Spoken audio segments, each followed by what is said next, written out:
Commissioners, we have Commissioners Milam, Johnson, and Riddell, and myself in person. Who do we have online? You have Commissioner Murphy and Commissioner Alexander. Great. And Commissioner Spragans will not be present. All right, thank you. Commissioners, you have the agenda before you. Are there any changes or additions to the agenda? Hearing none, I'll entertain a motion to approve the agenda. Motion to approve. There is a motion to approve. Is there a second? Second. All in favor here? Commissioner Murphy, how do you vote? Yes. Commissioner Alexander?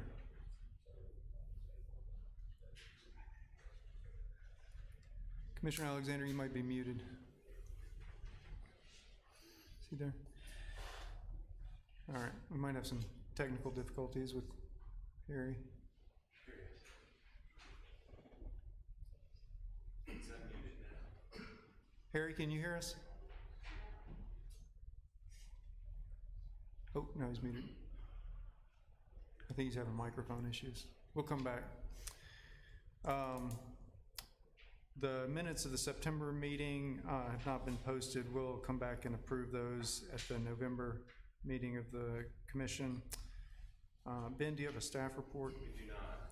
All right, so we'll move on to the consent agenda. There's just, after one withdrawal, there's just one case on the consent agenda. That's case number 2894 for the drive-in service at 1506 University Avenue. Is there a motion to approve the consent agenda? Motion to approve. I have a motion to approve. Is there a second? Second. There is a second. All in favor here.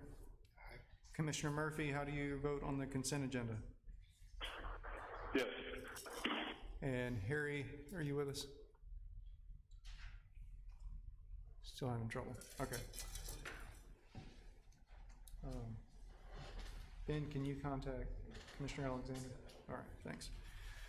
Our first public hearing will be for case number 2892. Joey Moore has filed a request for a special exception as provided in section 5.6.1.8, appropriate facade metal siding for property located at 2600 Old Taylor Road.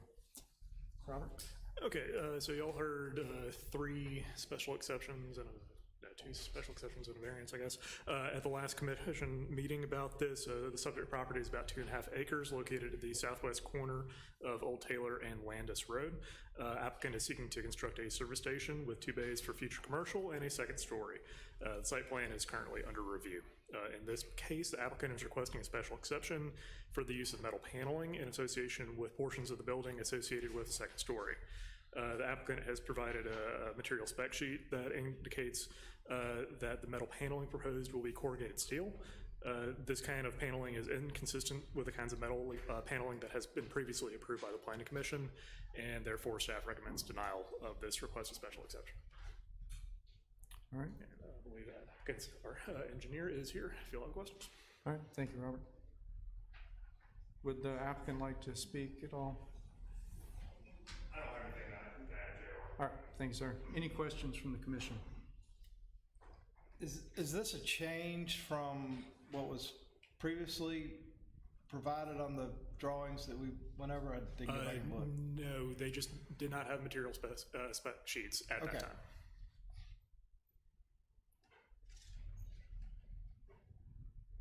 Any other questions?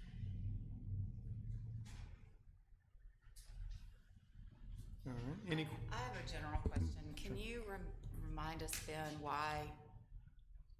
why is this particular material not? Why is it not? I mean, especially on sort of outskirts places like this. I mean, I understand we would not want it on the square, possibly, but it is a legitimate building material that is used on a lot of commercial properties. So.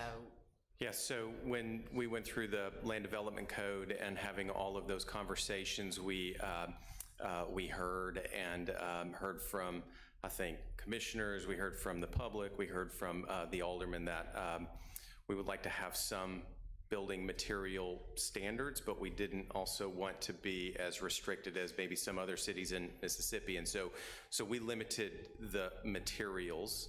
And that was one of the concerns, was just a corrugated metal building. And if you remember, that was initially prohibited as a material, it just wasn't even allowed. And to your point, it's evolved to your point of,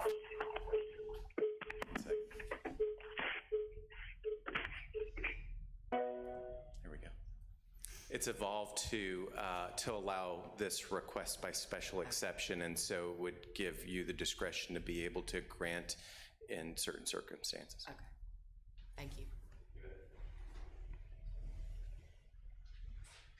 Any other questions? Commissioner? Alexander is joining us by phone. Okay.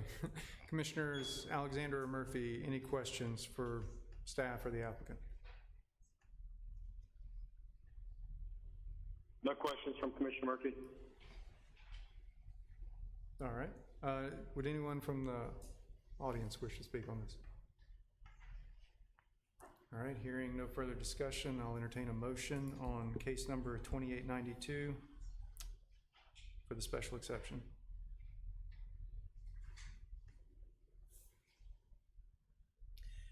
I'll make a motion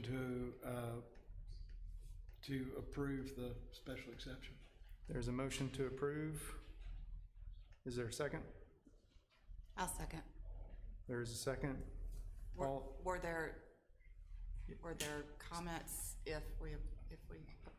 Thanks. no, I think it was just for, the recommendation was Just for one or the denial, other. no Okay. conditions. Right. All right, all in favor of approval? All right, Commissioner Murphy, how do you vote? I vote no. Commissioner Alexander?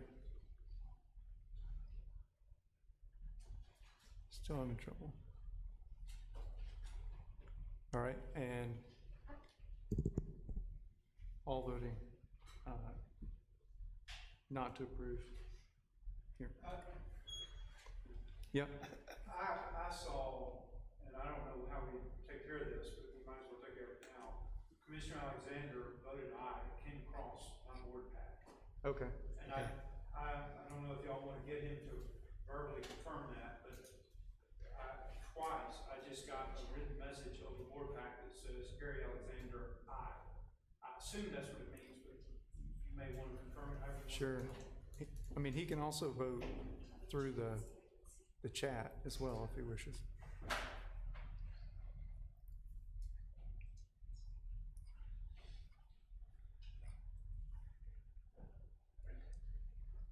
He says aye. Okay, He's in favor of the motion. okay, so that would be 4-3, is that right? No, 3-3. 3-3. All right, so what do we do in a tie in this case? It doesn't It matter. does not pass, it has to pass by affirmative vote. Affirmative vote does not include a 3-3 tie. Okay. All right, so, It denies for lack of a majority. I mean, it's denied for lack of a majority. yeah, so my procedural question is, should we ask for another motion that could carry a majority or just move forward? Now, I think the motion on the table has been made. Okay, I don't know, I'm not telling you that no one else can make some yeah, different motion, but for the motion that's on the floor, it's denied. all right. Everybody on the same page? Okay. So, for lack of a majority, that motion fails, and we will move on to case number 2893. Rand Management has filed a request for site plan approval for Evergreen C-Store for property located at 5093 George Pat Patterson Parkway. Okay, The applicant, Rand Management, seeks site plan approval for the Evergreen C-Store to be located at the corner of Highway 314 and George Pat Patterson Parkway. The applicant received 2 special exceptions related to this site at the September meeting of this commission. A special exception for the location of a service station on the site and a special exception to install a drive-through window on the west elevation of the building. The use of the site was obviously approved due to that special exception. The parking is adequate with 36 spaces, including 3 handicap. The lot coverage in a TMB, the maximum allowable is 80%, and the applicant proposes a 64% lot coverage. Other review elements include landscaping. The proposed landscape design meets the standards related to frontage trees, parking lot trees, edge plantings, and landscaping around the stormwater detention. There are no trees on site that are large enough to require mitigation. And the proposed materials, brick veneer, decorative stone, aluminum and glass storefront, cementitious siding, and some EFS meet the requirements of the Land Development Code. Additionally, the pump island and canopy will match the materials of the building per the Land Development Code. The applicant plans to construct a sidewalk that will connect the service station to future development in the area.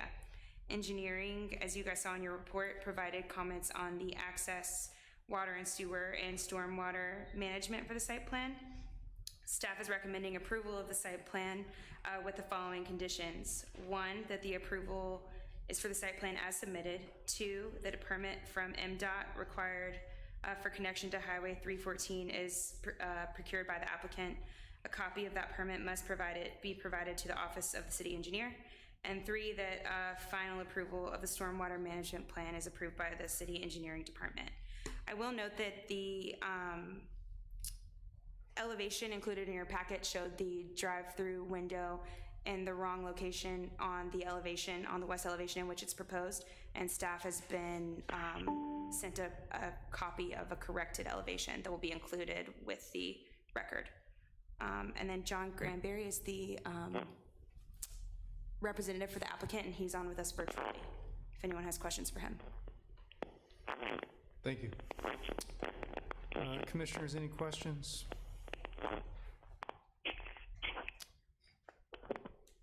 I have a question related to that last point on the drive-through window on the northwest wall. John, I'm not sure if this is actually a question for you or not, but you know, the corrected elevations we got showed the drive-through window nearest that northwest corner of the building. And I was just curious about the stacking plan for that. I mean, why not have the drive-through window further south on that wall so that there'd be some stacking along that side of the building? Yeah, and good afternoon, board. Thanks for recognizing the case. We plan on stacking around the side where it would turn that road, the 24-foot wide parking aisle, drive aisle turns back to the south and east. And you know, honestly, we only plan on having two vehicles at a time in queue. It's, like I said, for call-in. As discussed before, it's for a call-in pickup window, and not like a QSR situation. So the stacking would come between the building and the pumps? Is that what you're saying? No, back the other way. Okay, but that would put the pickup window on the passenger side of the vehicle, wouldn't it? Or maybe they're driving around the building to enter the drive-through window. No, you're right on that. Yeah, we would need to move. Okay. I mean, this is a ticky point. I mean, Right. Putting the drive-through window on that wall is not a problem. It was just a question about the placement on that wall. Right. I guess the biggest question is with the architect's floor plan, you know, showing it there at that point where they do, it would require a steep angle of a frontage for the drive-through window, the driver of the vehicle pulling in. So it might. Let me talk to the architect about where we've got it placed. Sure. If it's not an issue either way, then we may go ahead and discuss moving the drive-through window back to the south and west, where it was shown in the elevation initially. But I'll resubmit whatever is decided on there. I don't believe we can have vehicles coming in at that steep of an angle. Yeah. Okay. So, Any other questions? Any questions or comments from the audience? All right. Hearing no further discussion, is there a motion on case number 2893? Motion to approve with the 3 listed conditions. I have a motion to approve with the listed conditions. Is there a second? I'll second. There is a second. All in favor? All right. Commissioner Murphy, how do you vote?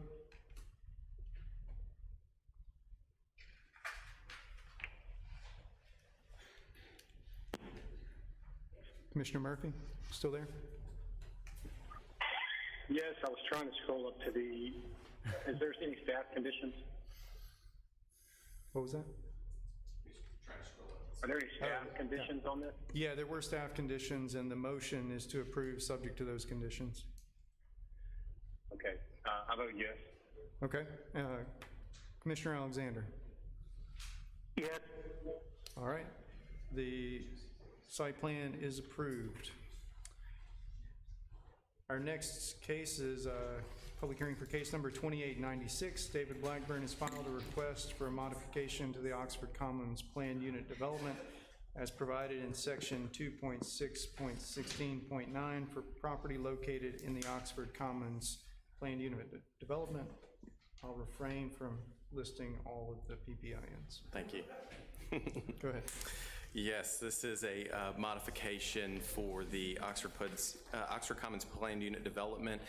There are also 2 other cases related to this particular area that we'll hear in subsequent cases, cases 2895 and case 2897. This PUD was last modified in April of 2019. And this modification proposes 3 changes to the PUD. Number 1, it's a change to the vehicular circulation design proposed that will change a public roadway that has connectivity from Lakewood Hill Drive to FD Buddy East Parkway, and make that a private drive, allowing only emergency access through a portion of Track G. This change relates to other requests by the applicant, but specifically there are desires to install a gate. And the application also notes that an easement is going to be granted to the city of Oxford specifically for, well, there's several things, but emergency access, and to be able to maintain the water line. It also notes that a pedestrian access easement is granted to the Oxford Commons Homeowners Association for the use of the sidewalks along the private drive. The total, change number 2, the total density or quantity of residential units in this Track G will be reduced from 67, which was approved in 2019, to 44. And then there are a few other minor revisions and clarifications to the list of summary and conditions from that 2019 approval. So the primary change, though, to the PUD and this portion of Lakewood Hill Drive is for it to become, Lakewood Hill Drive to become a private road from a public road. And that will really be in order to allow for a gate. And since gated entries are prohibited across a public road, and that's by state law and by city ordinances, the applicant has withdrawn the previously considered subdivision request for the Preserve Phase 5 in order to reduce the total quantity of lots and to change the road to a privately owned and maintained road in order to facilitate the gate request, reducing the quantity of lots because the lot has to have frontage to the city street. Gated entries have been the subject of many conversations and requests to the Commission over the years. The guiding principles of Vision 2037 and the Comprehensive Plan and the Land Development Code are expressions of the community's visions and value that express 6 fundamental design and planning principles to guide Oxford's growth. And principle number 1, it does recognize Oxford's historic ways in town planning, and it encourages those traditions to be continued for future growth. Historically, single-family developments in Oxford do not have gated restrictions or gated entries and are contrary to principle 1 of the guiding principles. But in recent years, the Commission has approved gated entries, but for mainly multifamily developments. The current Land Development Code did incorporate design standards and safety elements for those to be reviewed. Additionally, principle number 4 encourages a densely connected network of streets and roads that serve all users in the transportation network, and the gates can limit and disrupt this connectivity. Applicant's proposing a modification to the PUD so that the vehicular circulation plan from what was previously approved by the mayor and board of aldermen would be changed, and it would limit this connectivity.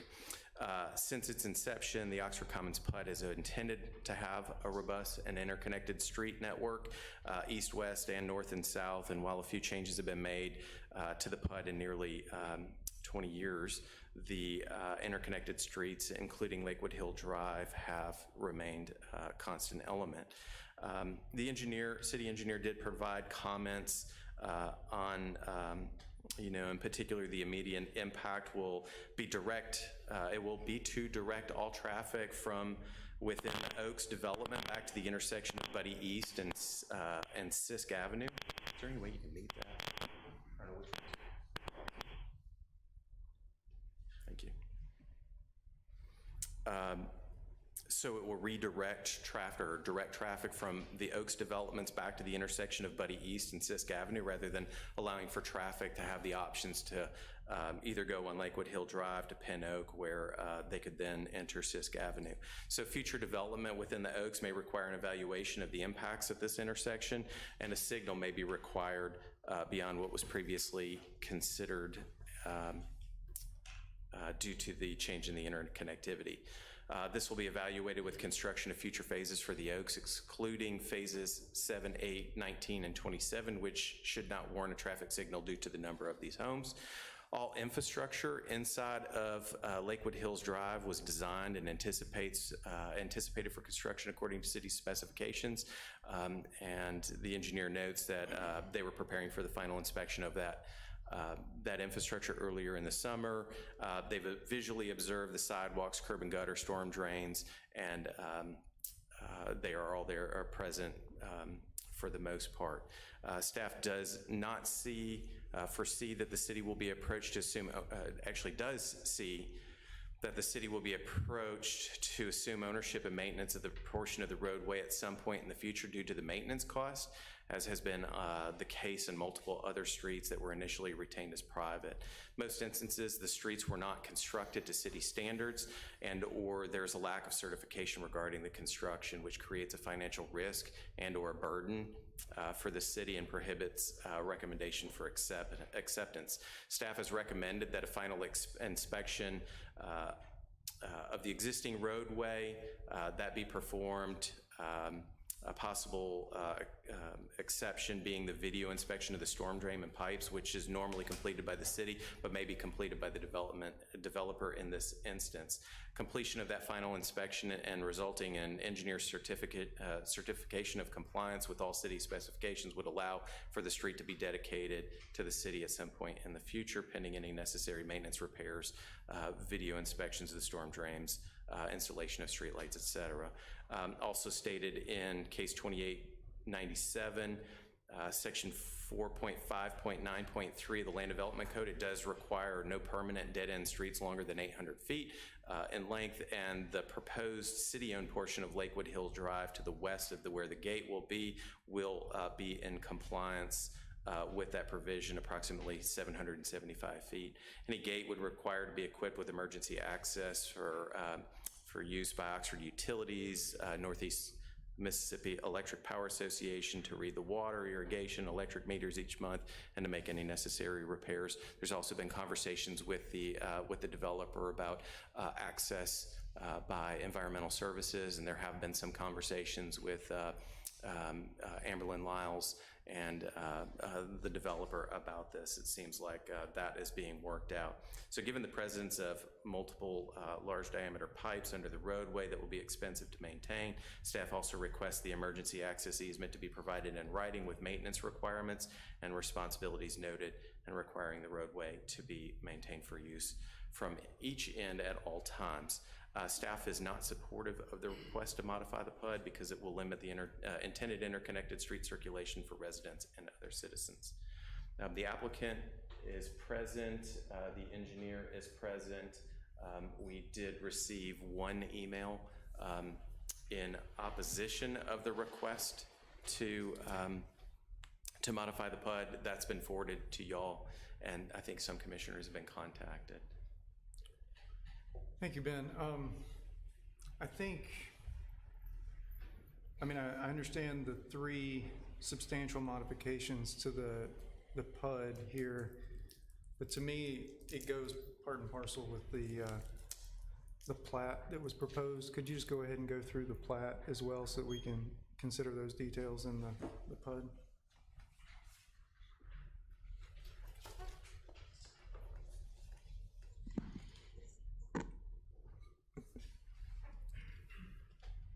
Of course. So this is the applicant provided a withdrawal of the previously approved final plat. It was approved by the Planning Commission. It was not approved by the Mayor and Board of Aldermen. It had not been heard, so that withdrawal came to staff. It's included in your packet, and they are now proposing a new preliminary and final plat for the Preserve Phase 5. And it consists of a total of 3 lots. It's a reduction of 8 total lots, so it was previously approved for 11 total lots. So this is now a 3-lot subdivision. Lot 1 is about 2.5 acres. Lot 2 is about 2.5 acres, and Lot 3 is approximately 20, let's just call it 20 acres. It's a little more than that. And there are additional areas of limited common area and conservation area that have been added to this plat that were not previously considered. And even if you look, if you're looking at the board pack version, the applicant provided an updated plat that removes some limited conservation area, primarily over where the power line is. They've removed those areas from the subdivision plat. Since the applicant is requesting a gated entry at both the west and the east portions of Lakewood Hill Drive, the road, the sidewalks, the sewer, and the lift station will all become privately owned and maintained infrastructure. The city will still own and maintain the water line, and an easement is provided for that. An easement is also provided to allow emergency access across this private drive. The owner of Lot 3 will also provide the Oxford Commons Homeowners Association a pedestrian access easement along and across the private drive, so along the drive for the sidewalks, but I also think across for the trail, which all homeowners have access to. And Paul Kashanina can further clarify this. Limited common area, I want to make sure I make this clear. So the limited common area, as staff understands it, is only to be used and maintained by the 3 lot owners of this phase of the preserve. Okay, so these 3 lot owners will own and maintain and have access to the limited conservation, common area, not the conservation, the limited common area of this PUD, with the exception of the walking trail. I suppose Oxford Homeowners Association have the Oxford Commons Homeowners Association have access to that. Engineering did provide comments in the report related to access and streets, water, sewer, and utilities, stormwater common area and conservation areas.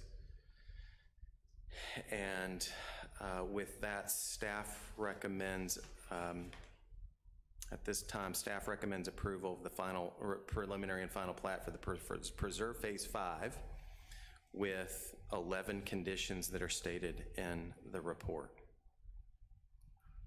Thank you, Ben. Is the applicant or a representative available? I think there will be questions. I think so.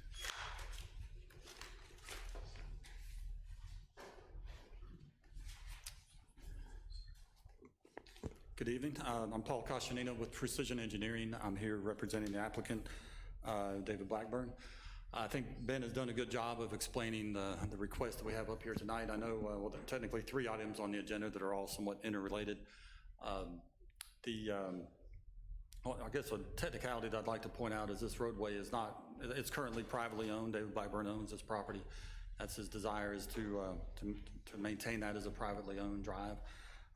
But obviously, it was initially contemplated to be built to public standards, but technically, it's a private drive that David wishes to remain private. We acknowledge the conditions that are proposed as part of the potential approval of these requests. I know there are several of them, but just specifically, we're happy to follow through with an inspection of the improvements that have already been done on these streets in the event at some point in the future this were to be requested to be public. We could have something on record that shows that everything has been inspected and it complies with city construction requirements. But, you know, ultimately, this request is an attempt to minimize through traffic on this section of roadway, and that's really the goal here, is to try to make those roadways safer. We are proposing emergency access easements through this section of roadway that were indicated on the PUD to be for emergency circulation only.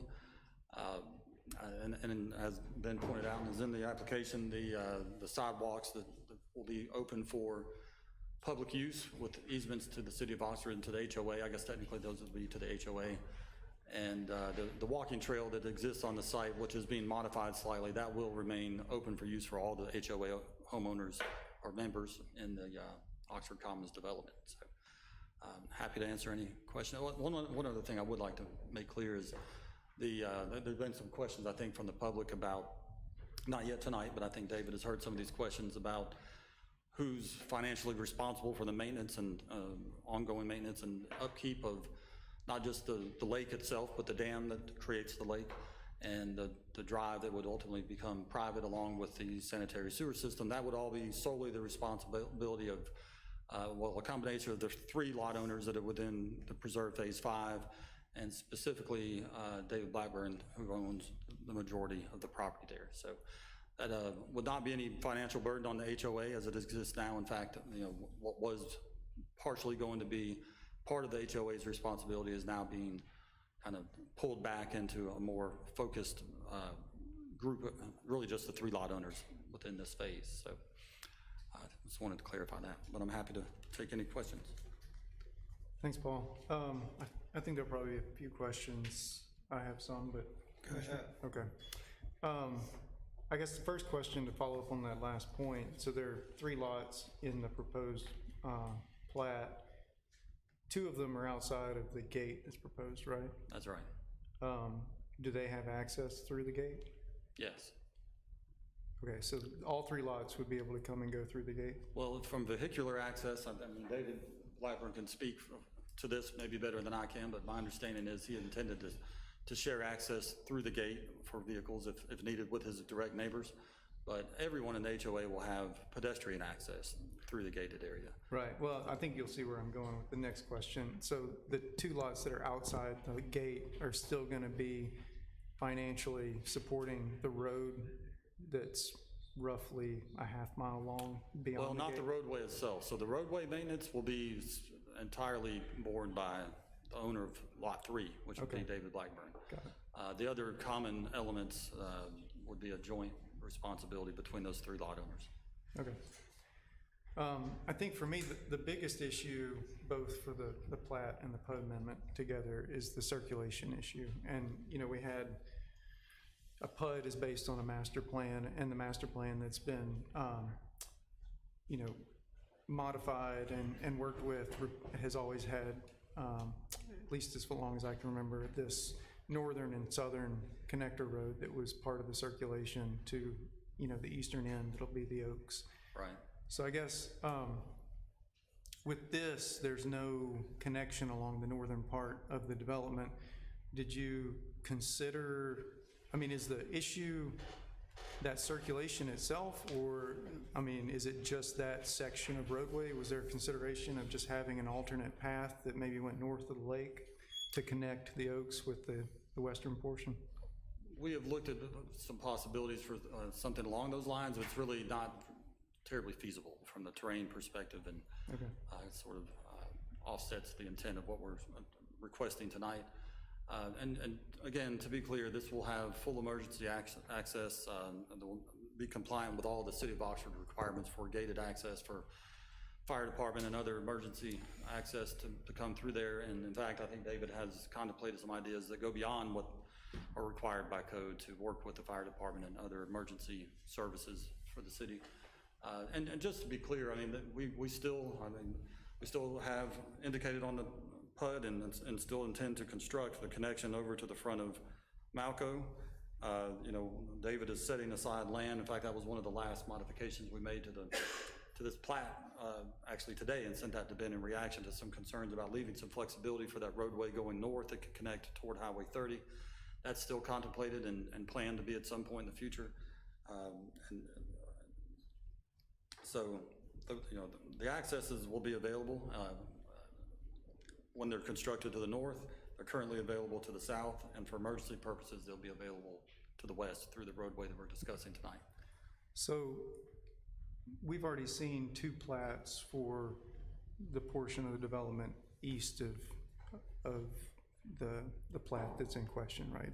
The Oaks, Yeah. phases 7 and 8, and then I think some there are larger number. technically 4 phases that are approved and actually under Yeah. construction as we speak. And so if this were privatized, what's the proposal for access to those phases? Our anticipation is to submit plans for approval for construction of Buddy East Parkway from those phases of the Oaks that are currently under construction to connect down to Buddy East Parkway that's currently in service. Okay, and will utilities follow Buddy East Parkway? Yes.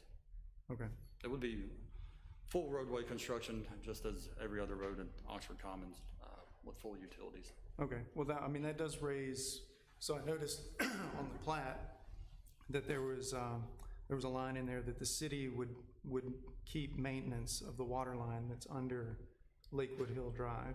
Right. And I mean, if we're gonna connect the Oaks to Buddy East Parkway and Sisk Avenue down there, and utilities can come in that way, seems to me that the city doesn't really have a strong interest in maintaining 2,200 feet of water line under a private drive. Well, Rand may want to speak to this, but so hydraulically, I think it would be smart to have that water line connection there, and I think perhaps, and again, I don't want to get out of my wheelhouse on legalities, but my understanding from past projects is any water line that provides fire protection has to be publicly owned and maintained, and this would be exactly that. That's interesting. I mean, in my experience, I'm not speaking for the city of Oxford, but you can build your house as far off the road as you want to, but getting the utilities from the road to your house is your problem. And so this seems like the same issue to me.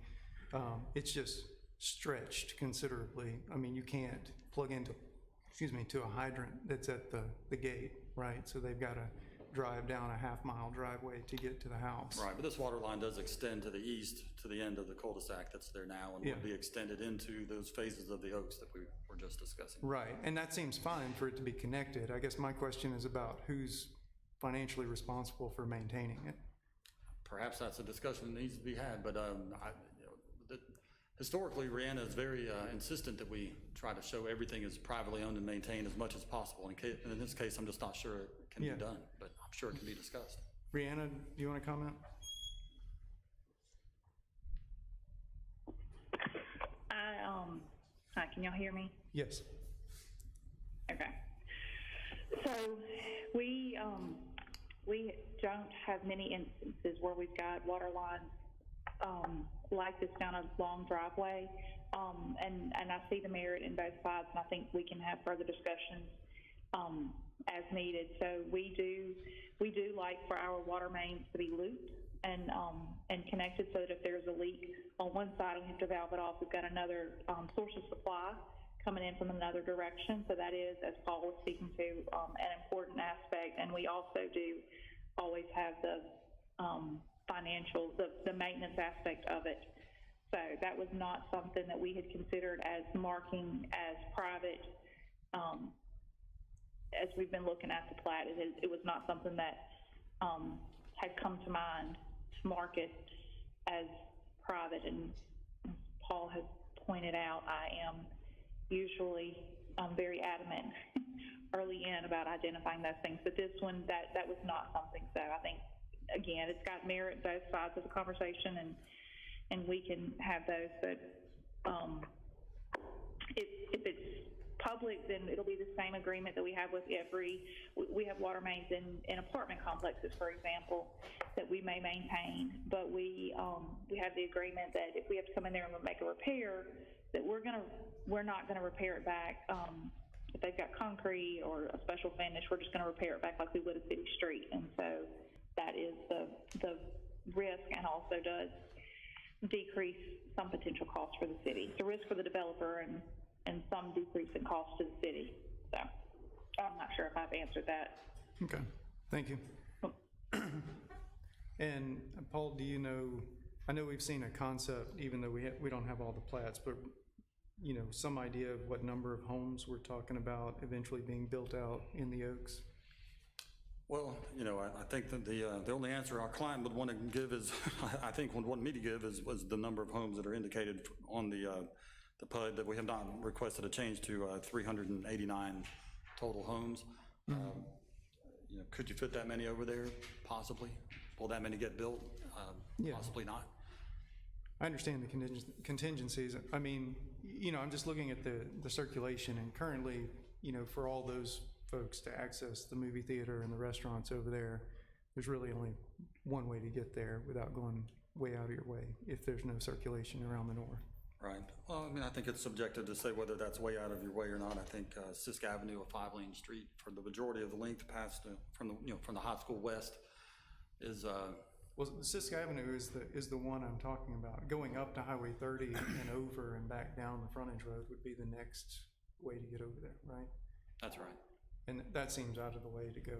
I mean, it's like, you know, 3 or 4 miles to go a mile. Unless you go south to Buddy East Parkway and then over to Sisk Avenue. Yeah. Well, yeah, I'm saying that we've had trouble with circulation on Sisk already, right? That's what drove the infrastructure improvements. And so now we're going to put potentially 300, 400 more houses at the end of Sisk with no other way to move to the west except Sisk Avenue. I mean, they can go up to 30 or they can go down Buddy East Parkway, but if they're trying to get to the commercial portion of a planned unit development, it seems odd that they need to go outside of the planned unit development to get there. Well, again, I think the convenient way to get to the commercial heart of Oxford Commons, even from the area that's identified as the Oaks, east of the high school, I think Sisk Avenue is a very convenient path, and the congestion that you mentioned that did trigger significant costs, much of which was David Blackburn's at the roundabouts. I mean, I think that those were the problems that were experienced at Sisk Avenue, and I think those have been largely resolved. Thank you, Paul. Any other questions? Yeah, I've got one. You talked about that the water main or pipe, will be city-owned, but that the sewer and the lift station will be privately owned. Is that not contemplated to connect through also to the Oaks? Or is that dead end and the Oaks sewer will come from somewhere else? Right. Ultimately, the plans I just referenced that we will be submitting soon for connection from the Oaks down to Buddy East Parkway, that will have sanitary sewer infrastructure that will be brought to the south and ultimately pumped back uphill. Okay, so you're saying that there will be no connection between, so this sewer will dead end in the preserve phase 5? There may be a future connection there. You're asking me a question I'm not 100% clear on, but ultimately, regardless, the sewer lift station is intended to be private. Okay, but I guess the problem I have is you're asking for a private segment in the middle of a public sewer that if the public needs to make some kind of change or repair, they're dependent upon the private person in the middle agreeing to do what the city wants to do. It's a legitimate point. I think this is, again, something that could be discussed, just like the water line ownership and maintenance.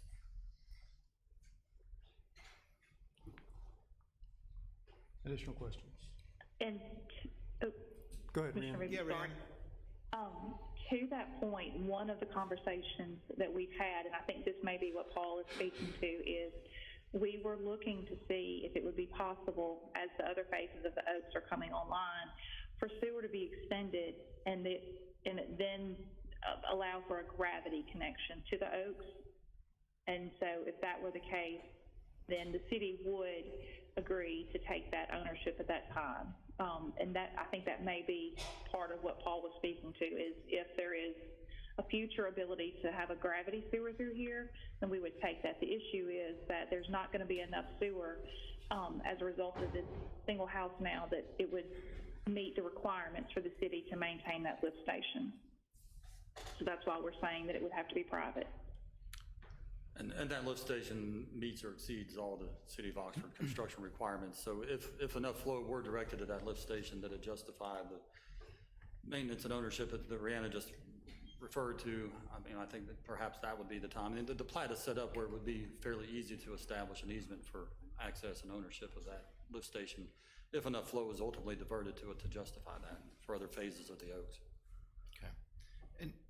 And this may not be a question for Paul, but I'll pose it to Paul and Ben or anybody else, is the amendment to the PUD allowing the gate, does it allow the developer to gate off additional undeveloped portions of the PUD?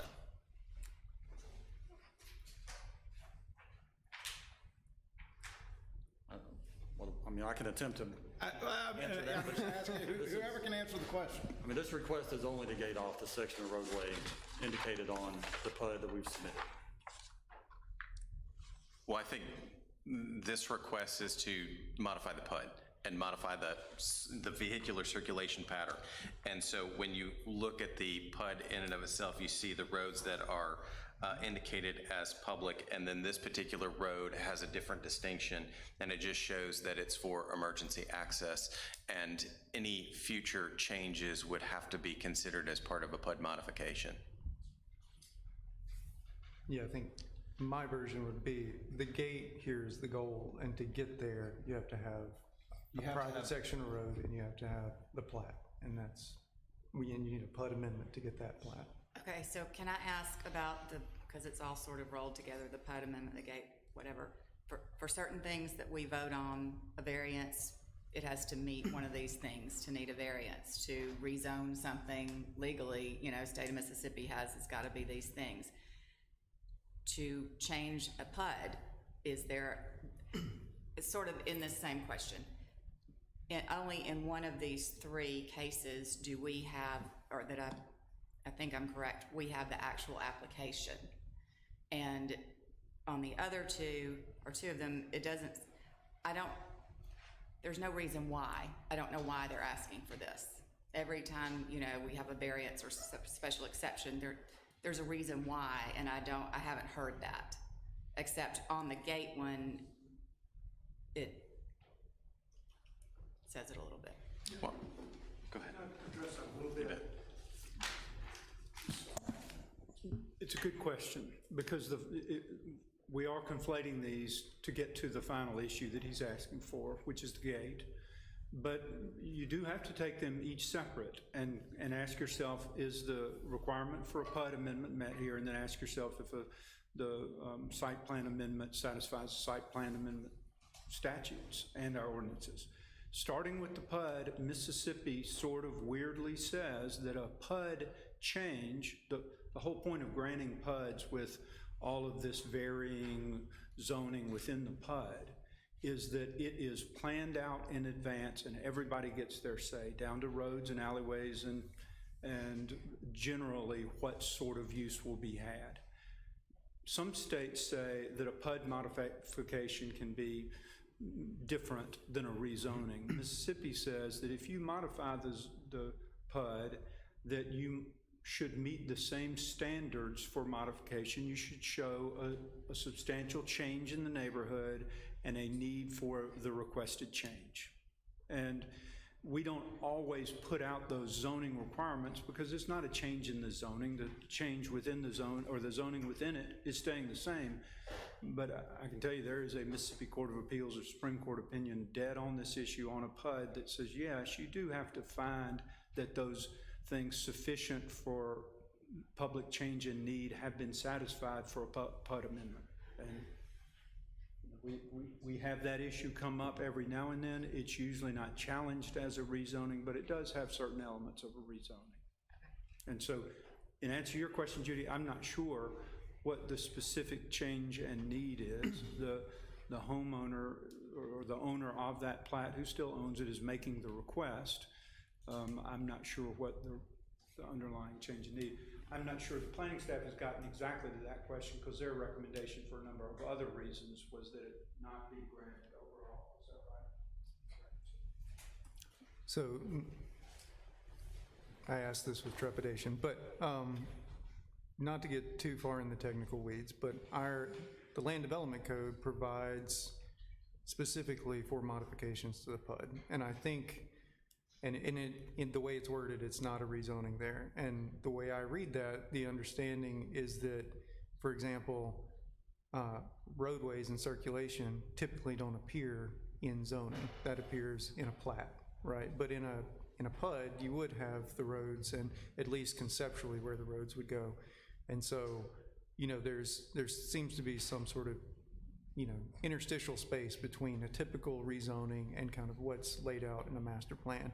And in this case, I think it's a substantive change to the PUD, but like you said, it's residential zoning either way, right? And we can't say how many lots are on it and that kind of thing. So I don't know if that helps or just makes it worse, but. Okay. And also, and this is just way back in my memory, and I know it's in this somewhere, but at one point, years ago, didn't we sort of try to make this not a PUD anymore, but the developer wanted it to stay a PUD? Did I dream that? Okay. Judy Daniels is here. I just remember that. I think there were some proposals to modify it before the one that was in April. Because PUDs can be a problem. They seem to be a problem, and we don't really do Yeah, I much think the anymore, city and I think this is why. was working on that maybe in January. I think ultimately in April of 2019, there was a PUD amendment that came forward, but that was the last. I don't know that there was ever plan to dissolve the PUD. I was thinking the city would have preferred it to be changed to a different structure, a different entity at one time, and it was not. But maybe I dreamed that. I'm kind of, before you ask your question, that was my next question is, I still don't understand, why there's a need to do this. And that's what I think needs to be put forth, since you're asking to change, as JR says, the circulation flow for a lot of people that have bought houses in this area. Right. Well, I think the need from our client, the applicant's position, is a desire to make these internal roadways, specifically in the area of the existing homes where the preserve has been constructed, to make those as safe as possible. This PUD has been here for a long time, for practically 2 decades. I think sometimes things morph and change, and the vision of how traffic flows and the ideas of what's safe and what's not safe, I think sometimes do change. And in this scenario, the homeowners that live in the preserve now will still have all the ways to get to the commercial center that they do now, which is currently 1 through Sisk Avenue. We don't intend to modify the PUD now, today, or in the future to eliminate the secondary access from the preserve area that would connect in front of Malco. So they will have multiple points of access.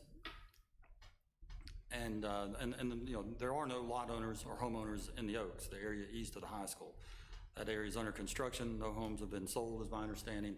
So anyone that did purchase a home in that area would fully understand how they access their home and how they get from the Oaks area down to Highway 6 or Highway 7 or wherever they may be headed. So on the one we're on right now, the PUD, what was the reason when it says on the application, basically, why are you here? Why do you want this? What did they fill out? Do we know? We don't have that paperwork in here. Yeah, David, I'm sure, can speak to that better than I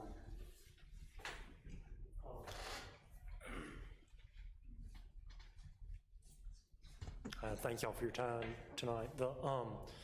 First of all, we never want to get rid of the PUD. I think there may have been a time when we were debating it all, the planning commission said, you know, should you ever get rid of this PUD? Because it was creating some headaches, but we've never wanted to get rid of the PUD. To go back in time, so everyone, because it has been around, I think since maybe 2000 or 2004. So I was not the original creator of the PUD. I inherited it in 2012. I believe it's 2012. And it's a big property. And as you develop the property, you start learning things, and as you develop it, you see things that can improve, such as at the beginning of the PUD, we didn't have roundabouts planned at Highway 7.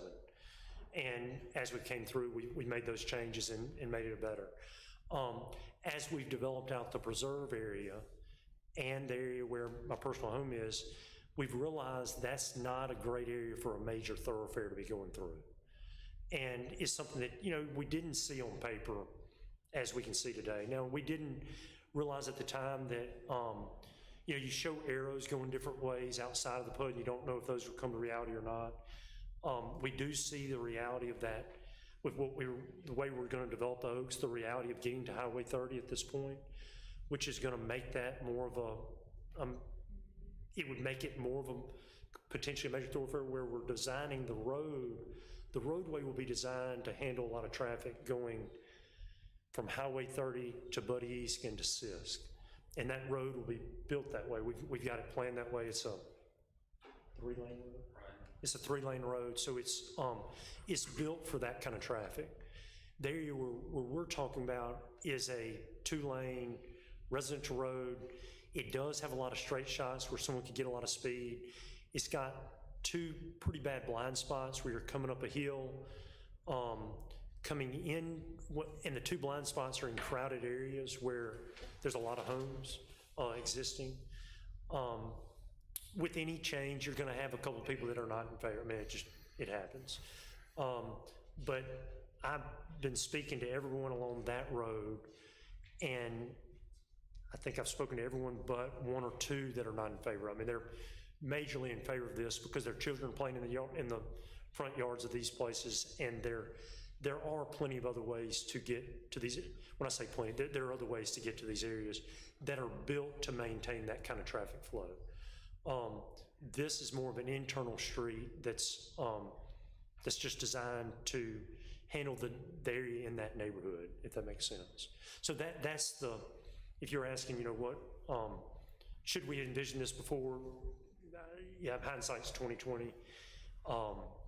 I wish I'd envisioned it before I even built my house there, to be honest, and before I spent all the money on building the road the way I did it. But you realize things as you get in, and just now it's become apparent that this is the best solution going forward. Concerning private or public on the water or sewer, I'm open, whatever the city wants to do on that. I'm fine, whatever's best for the city.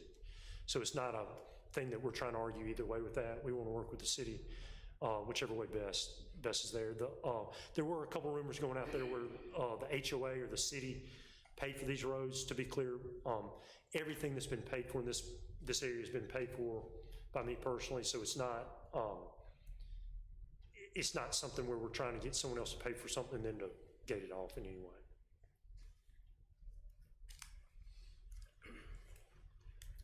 Commissioners Murphy or Alexander, any questions from online?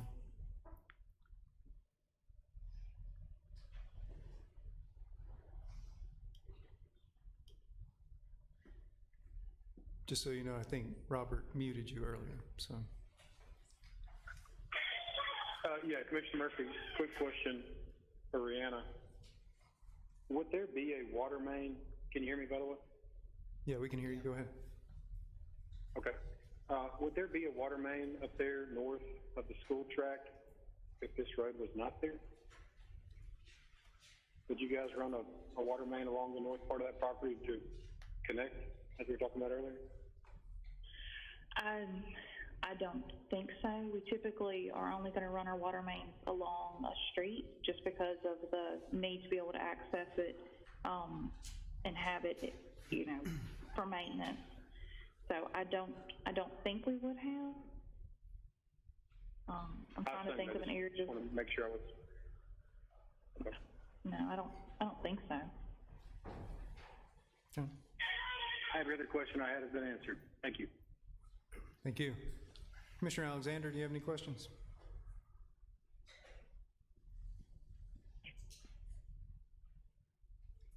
All right. I apologize for my connectivity issues here.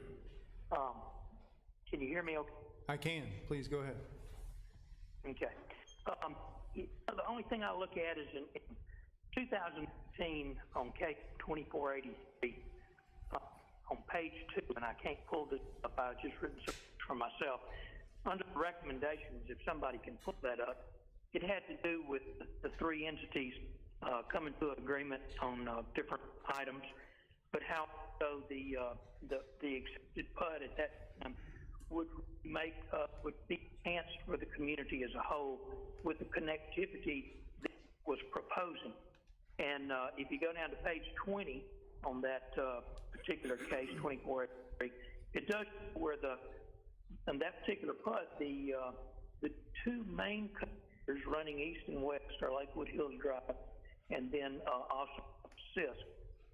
And with the addition of the new Oak area and Buddy East Park, it just makes, at least paper to me, it makes a lot of sense to leave it as it is. Just recently is in July, on page 2, third paragraph discusses traffic impact and what it would be, and it just makes sense to me that we leave the PUD as it is.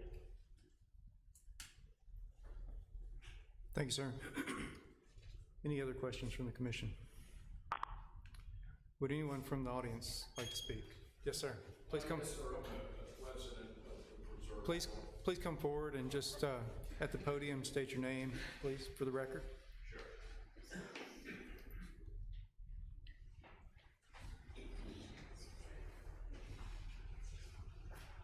Yes, my name's Greg Jones. I'm a resident of the Preserve. I don't live on Laurel Hill Road that you're talking about. David is correct that that road is not designed for public through traffic. But that being said, if it is approved, I don't think the HOA, me included, would be thrilled if we'd have to maintain both the water responsibility usage up there, the road, in fact, if it's considered at that point a private road, because that 2,200 feet or whatever it is, there's probably a dozen houses up there. So, you know, do we leave them in the lurch, or does the HOA eat those costs if you don't approve it with the city maintaining the cost of that? So that would be, I think, there's only 4 of us or so here today, but as a homeowner, that would be my concern. And I know it's hard to have your cake and eat it too, but it isn't designed for public through traffic, as Mr. Blackburn said. But at the same note, I would not be happy as a homeowner having to pony up to cover the cost of that road and water in the future. Yes, sir. And just to clarify, we did talk about this earlier, but I want to clarify. So the private portion of the road would be maintained strictly by Lot 3 ownership, right? Yeah. You would maintain it all the way up till the dead end to the west? Okay. And while I'm asking that, or... No, I'm sorry. I would maintain it all the way up to where the houses... To the gate, to the proposed Stop. gate. That's right. Where before you're heading, where it dead ends, where those 12 homes, you would maintain all that. Okay. I maintain it from where those last houses were. And one other question, you said you would maintain the maintenance of the road and the water and all that. Are you, I just want to get it on record, you are going to incur the cost of the gate and the maintenance of the gate, is that right? And this would prevent us having to extend west from the dead end on Laurel Hill Road over to the Malco, is that right? That's not being addressed. That's not being addressed, okay. No, sir. All right, that's all I have, thank you. Thank you, sir. Mr. Blackburn, I was just unclear about some of that exchange. So you mentioned some homes, 12 homes or so. What portion of the street are we talking about? I was making sure I was clarifying, so the homes to the west of Preserve Phase 5 that are existing, that would be phases 3 and 4? Right. I just want to be clear, I wouldn't be that's already a public road. Right, so it's everything beyond the proposed That's gate right. is what- Everything from that point over. Sure. And he's asking a good question, because that was a confusion with the HOAs, just making sure. This will be a savings for the overall HOA, because there's a lot of areas that, such as there's a dam that was built that was detention for, this covers a lot of areas. This area will be covering that cost of that, any kind of maintenance of that dam. And that'll be the HOA for Phase 5? Just Phase 5, that's correct. And there were some updates, I think, to that arrangement today, so. And let me say all that, these are all contingent on these three things getting approved. Of course. Anything else?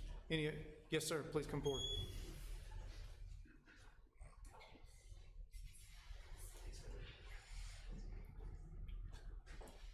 Hi, Jameson Gilbert, another resident of Oxford Commons. I have a couple concerns, working a lot of time overseas and so forth. We have lots of SOFA agreements and so forth. I have difficulty when you have private property and HOA property and government property all being gained access at different times. I'm sure Mr. Blackburn, he's already incurred all these costs and wants to keep it that way. But when he leaves 10 years from now or 20 years from now, is the next homeowner being able to take care of all of that? It'll be passed on to the HOA. Right now, we only have about 210 homes in development. The goal is to have 1,000 to be able to do a lot of projects we want to do. If we never reach that goal, this can be a huge cost to us as an HOA. So I have big fears of that down the road. Not what's happening right now, but down the road. And then with that accessibility, I just heard a lot about it's private property, it's HOA property. You can do this, but you can't do that.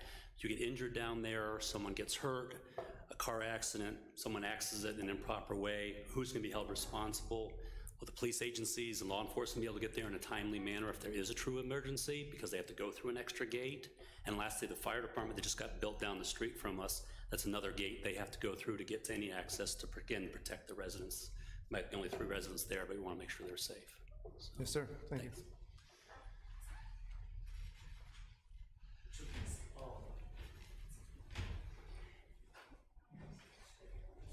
To be clear on his concerns on, there's absolutely no way that something with private property can be can become the HOA responsibility without the HOA taking responsibility for it. So that would be, I don't know, I'm not a lawyer, but I'm not aware of any legal way that the HOA could be held liable for something that's not HOA property. So if it's private property, it's private property. If it's public property, it's public property. If it's HOA property, then it's HOA property. But yeah. I can't imagine a way that. Well, let me just put a twist on his concern then. Suppose all 3 lots in Phase 5 are, well, I guess one of them's already occupied, 2 are not, right? So, correct. So currently, you incur all the costs for maintenance for the entire phase, right? That's correct. But the flip could happen as well, presumably, like if by some way there was no occupant of Lot 3, but there was for Lot 1? I didn't follow that. Say that again now. Well, I mean, I guess I don't have a clear path to this, but let's say the bank foreclosed on your property, right? So there wasn't an owner except a bank. Is the bank liable for all of the maintenance costs, or does it fall to lots 1 and 2 at that point? No, the bank would be, I mean, as far as I know, the bank would be liable, but okay. Yeah, I mean, okay. Yeah. Thanks. Yeah. And that's right. I think that's a good point, because God forbid, nothing happens to you, you don't own the property anymore. The responsibility doesn't pass through your deed. I don't think. I mean, it doesn't pass in perpetuity. It's not an easement or anything like that I can think of. I mean, as far as the responsibility, and then you've got a whole. What item are you concerned about? You said you'll take on full responsibility of the sewer and the road maintenance, and that's you. The dam. The The dam dam, and that's affects you a lot of making that personal obligation, which is great. But then it doesn't, if you don't own the property anymore, or the other residents of Phase 5 don't own it anymore, then no one is obligated to take on that responsibility. That obligation is documented in the Preserve Phase 5 will have its sub-HOA, and that will be documented. It is documented in that drafted document where who's responsible for what on that property. So, I mean, it would be a recorded document that would be part of that. So, I mean, that would be documented. And the second part, I can, of course, on the sewer, if the sewer doesn't work, that only affects that property owner, really. I get that. That answer's been, I mean, the bigger concern to me is the dam. I mean, that's, because that's gonna, if the dam goes, it's gonna hit everything in the Oaks, right? Right. Well, let's say, all right, let's go with best case and worst case scenario. Best case scenario is I don't die. And, Yeah, I'm with you there. and and I live for another 50 years and I take care of that dam through this. That's right. Let's go to the flip side. Well, the flip side is, let's go to the worst case scenario. The worst case scenario is right now the whole HOA is responsible for the dam as of today. So I guess in some way, does it go back to the HOA? Well, I guess it does. Right now, I'm offering to take that responsibility. So worst case scenario is they get 50 years of free, or not worst case. Best case. Best case scenario, they get 50 years of free with the dam, and then it goes back to the HOA. But they're better, the overall HOA is better off until this area goes broke. David, so this question is a good question, and it's something that led to a change today because of exactly this question. The way there was some wording that said some of the common area and arguably the dam, if the homeowners association were dissolved, that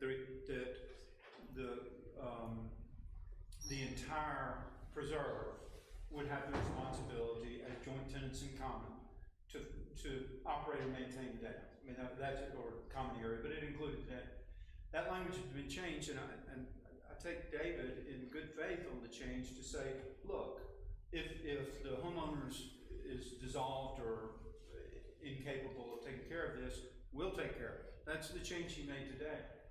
But it's still, the city's position is they don't recommend this because your question is still a good question. Okay, he said he'll take care of it, but you all are asking the right question. He did perhaps shrink it. I'm not sure I agree that if he's unable to take care of it, it now expands back outward to who currently has that duty to preserve it, literally to preserve over whatever that obligation is before you all change this PUD. That is a concern to consider as you consider, are you comfortable without the city's recommendation of that being assumed by three or one landowner or three lot owners or whatever. Okay, so it's in a live this, question. without having to kill you off in the scenario, you've built a beautiful house there, you think you're gonna stay there forever. Things change. Y'all could change your mind next year. Somebody could come in from Texas and offer you more money you know what to do with and sell it. So then is that person saying, I will take this on forever? Because he would be signing and he would be part of he would be coming into that subset HOA. So yes. My concern is that I mean, I take you in good faith also. This is putting a whole lot of people and landowners and the city in a position of a lot of responsibility on one person. If there weren't a dam, if there weren't a private road, if there weren't, Let's take it one at a time. Number one, the dam was just kind of something to help them. I was trying to do something good faith. And so the homeowners know, currently the dam is the HOA responsibility. I was trying to take it off of the HOA and put it on me personally because it's within this property. So if the city allows us to do that or not, that would be a bonus for the HOA. Yeah, I think, I see, your 50-year scenario where it takes cost off the HOA, but I think to Commissioner Riddell's point, concentrating that responsibility is not necessarily a benefit to the residents downstream of the dam, right? And I think where we've been, most of the discussion has been around the fact that the proposed changes to the PUD create more problems than they solve. And I think that's where we keep coming back to, whether it's the dam or the details of the utilities or the circulation problems, you know, it's the same problem, just in multiple guises. And I would just say, you know, change is hard. I think this benefits all the people that are most affected by this area by approving this. And I think not 100%, but a vast majority see this is not a good idea the way it's currently designed, serving that many homes. And does it come with some complication? Yes, just like everything does, but I think we can address it and it be a outcome that's very good for the city and for the residents that are most affected by it. And it'd be a win-win for everyone. Thank you, sir. Is there anyone else that'd like to speak? Mr. Dickerson.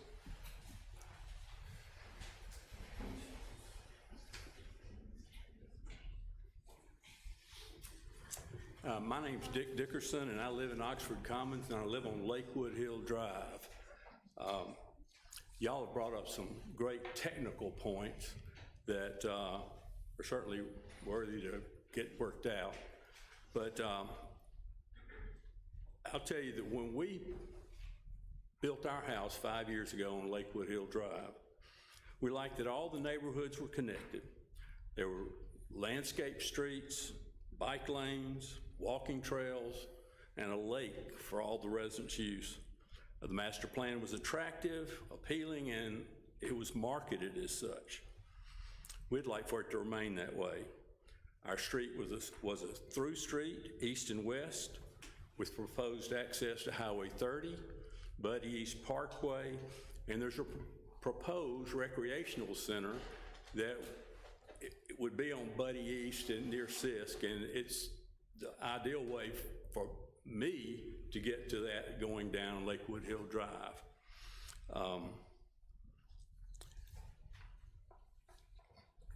When we bought, we were given a master plan. This is the area in question. Lakewood Hill Drive comes down and circulates in. We've got a couple of those. The original PUD was done the same way, circulating around. In 2010, maintaining that with bike trails, which are not in the picture anymore. 2014, the same way. 2015, and then in 2019, the last change, all circulating, all showing the number of houses or the area that would use these lanes. So I think changing that from the way it was sold to us is a mistake and shouldn't be allowed. I think another point is that you shouldn't have gates on public streets. And the planning department agrees with that. They don't recommend it, and we don't like it ourselves. When zones 7 and 8 were approved, there was a plat site layout which showed, and it would be this orientation, shows these areas coming down and going across Buddy East onto Lakewood Hill Drive. I think that's the way it should remain. And I appreciate y'all's hearing me out. Thank you, sir. Just two technical comments on that. It's state law that you can't obstruct a public road, so that's why the proposal is to make it private. And then, Ben, correct me if I'm wrong, but they will have to come in for a plat amendment if we were to grant this for the phases 7 and 8 that we've already approved. The Oaks? of the Oaks because of the connection. spaces that have already been approved Yeah. have to come back. Right, okay, that's all. Any other discussion? Is there a motion on, one second, case number 2896 for the modification to the Oxford Commons PUD? Motion to deny. There is a motion to deny, is there a second? Second. There is a second. All in favor of denial? Commissioner Murphy, how do you vote on the motion to deny? Yes. Commissioner Alexander? Yes, move to deny. All right. We also heard, And just for clarification Yes, sir. purposes, that is a recommendation to the Mayor and Board of Aldermen. As It is. That's right. 2897. and then for case number 2897, because Ben already presented the plat, since we've denied or recommended denial of the PUD, we need to vote on this one as well. What's that? Is it moot? It's not moot because we've only made a recommendation to the mayor and board. Yeah. And if it's okay with the commission, I would like to add one item or one condition, an additional condition of the 11. So this condition would just be, we've been going back and forth with Mr. Kashanina today. So this condition would be the notes on the plat are subject to revision by staff and the city attorney prior to this item being heard by the Mayor and Board of Aldermen. Sorry, say that again? Sorry. Yep. It would be that the notes on the plat are subject to revision by the staff and city attorney prior to it being heard by the Mayor and Board of Aldermen. Okay. All right. Is there a motion on case number 2897 for the preliminary and final plat approval for Preserve Phase 5?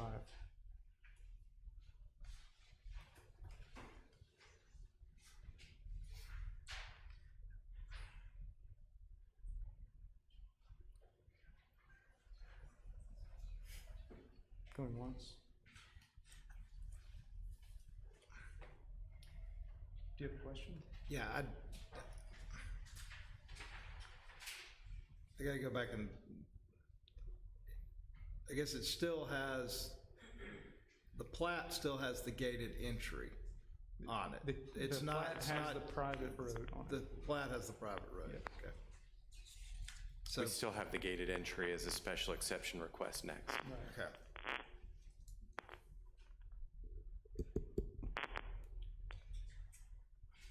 Is there a motion? If there is no motion, it'll fail for lack of a motion. All right. Hearing no motion, 2897 fails for lack of a motion.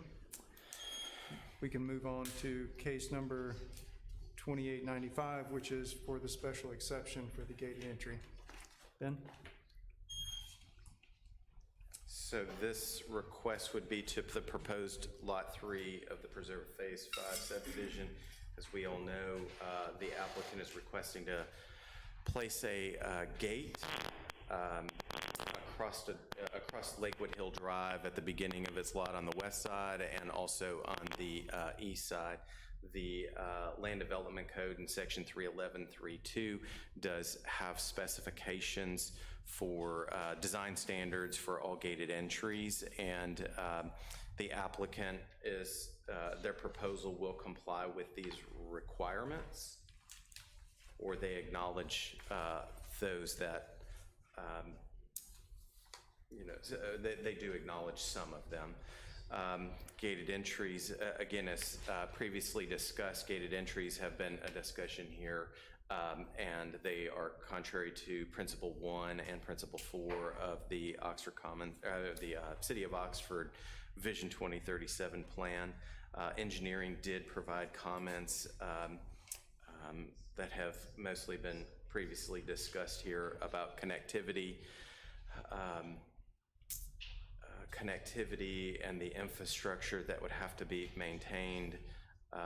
Again, emergency access in this particular instance would be allowed. An easement is going to be provided. There's also been discussions with environmental services about being able to provide trash services and rubbish services to this particular site. That's been a discussion. And with that, as already discussed, staff recommends denial of this requested special exception for a gated entry. We do have 6 conditions listed here, should the commission wish to approve this request. Thank you, Ben. I don't think there's any new ground here, so I'll entertain a motion on case number 2895.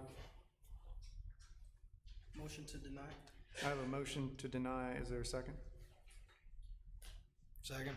There's a second. Second. All in favor of denial? Commissioner Murphy, how do you vote? Yes. Okay. Just to be clear, you're voting yes for denial, correct? Correct. Okay. And Commissioner Alexander, if you're still online? Vote yes to deny. All right. That case number 2895, the result is denial of the special exception request. Moving on. Case number 2899, Eric Dahl has filed a request for final plat amendment for Park Place Phase 1 and 2 for property located at Professional Drive. Ben? Yeah. So I just also want to point out that this case does relate to request for rezoning on, it's case number 2900-2900. This property is located in Professional Drive, and it is part of the Park Place Phase 1 and 2 subdivision. Consisted of 20 lots, all intended for professional uses. This was approved for a final plat at the August 17th, 1999 Mayor and Board of Aldermen meeting. In 2006, the applicant donated a portion of Lot 8 to the city that allowed a pedestrian bridge and a pathway to connect Notting Hill subdivision to Bailey Branch Park. It was later discovered that there was a legal description in the warranty deed that was incorrect, and it was corrected in 2008. The subdivision was never modified to reflect the new lot lines.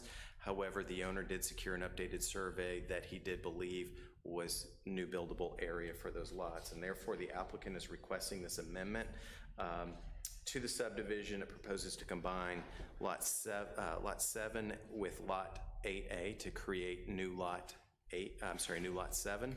The remainder of lot 8 and lot 9 will create new lot 8, and as previously mentioned, the portion of lot 8 that was donated to the city will be removed from the subdivision.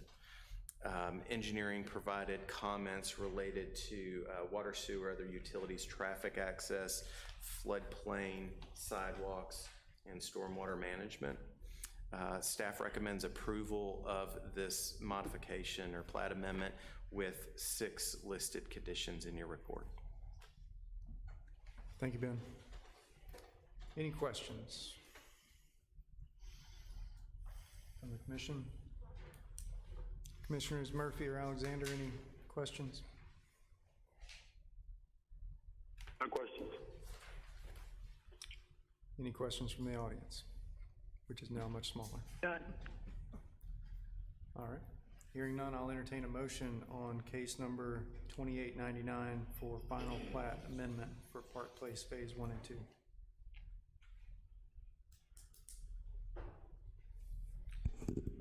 Motion to approve, subject to staff conditions. Thank you. There is a motion to approve, subject to staff conditions. Is there a second? Second. Second. There is a second. All in favor? Aye. Commissioner Murphy, how do you vote? Yes. Commissioner Alexander? Yes. All right, it is approved. Moving on to the related case, case number 2900, the City of Oxford has filed a request for a zoning map amendment for property located at Professional Drive. Ben? Yes, so obviously this relates to where a previous road was intended to be, and it was part of the discrepancy where the legal description was made out for this little piece that was formerly Lot 8A that was donated to the city, incorrectly donated to the city. And so you can see in the attachment that was provided that this property was zoned institutional government in 2017 with the comprehensive rezoning, and then the portion that is the trail that was actually donated is not zoned. And so this is a rezoning request that will change the zoning of that strip that was just combined with Lot 7 to create new Lot 7. That will be rezoned to suburban corridor consistent with all of the other zoning in the subdivision. And then the portion of property that provides for that walkway and connects to Bailey Branch Park will be rezoned to institutional government. You know, we believe that this was an error. It was a discrepancy with the legal descriptions, and so that this is a mistake, and that is in of itself the justification for the rezoning subject to state statute. So as a result of this mistake, staff recommends approval of the request to rezone the subject property. It's about 0.158 acres from institutional government to suburban corridor, and approximately 0.439 acres of City of Oxford property that's not zoned to institutional government. Thank you, Ben. Any questions on this one? I don't think we'll see an easier rezoning. No. All right, is there a motion on case number 2900 for the zoning map amendment? Do you want to see if there's anybody in the audience? I'm sorry, is there anybody in the audience that wishes to speak on this case? Or online? Okay, hearing none, is there a motion on the case? Motion to approve. I have a motion to approve the zoning map amendment. Is there a second? Second. There is a second. All in favor? Aye. Commissioner Murphy, how do you vote? Yes. Commissioner Alexander, how do you vote?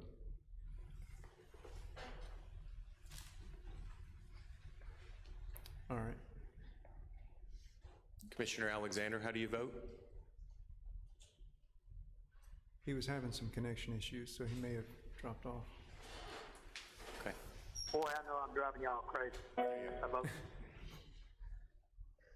What was your vote? yes. Thank you, sir. Very good, thank you.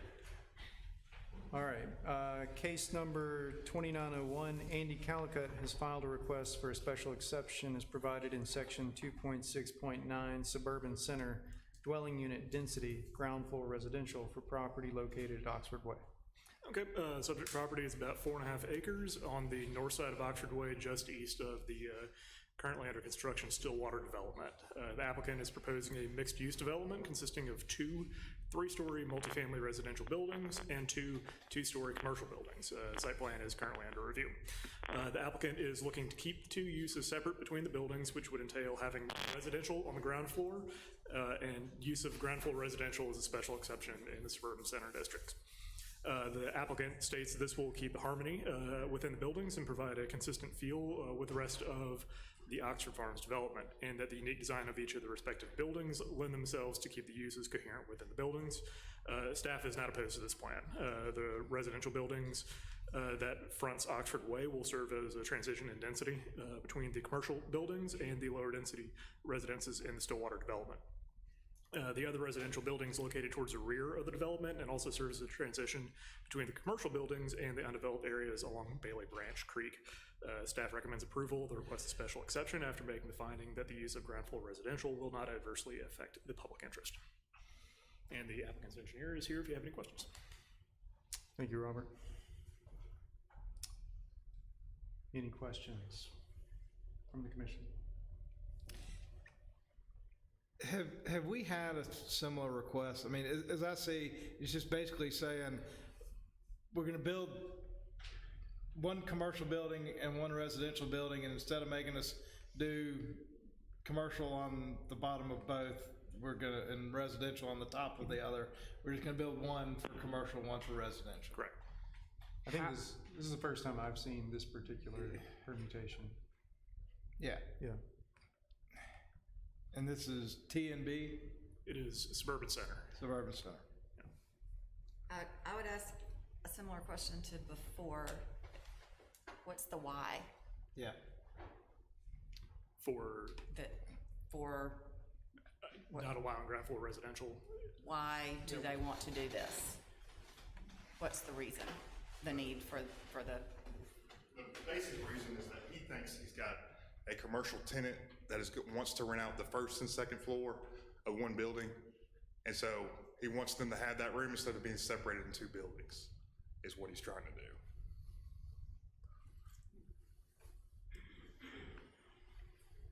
So we're making a special exception based on promise that somebody may come rent the building if he can build it the way they want it. Sure. It's what it comes down to. And that, the rest of Oxford Farms has got the separation. We have a purely residential, and he's trying to get the commercial going, and that's how he's been working his deals, is that if he can get the residential all together and he thinks the residential will sell better if there's not commercial there. I mean, he's still kind of on that thinking that mixture is a hard sell right now. Yeah.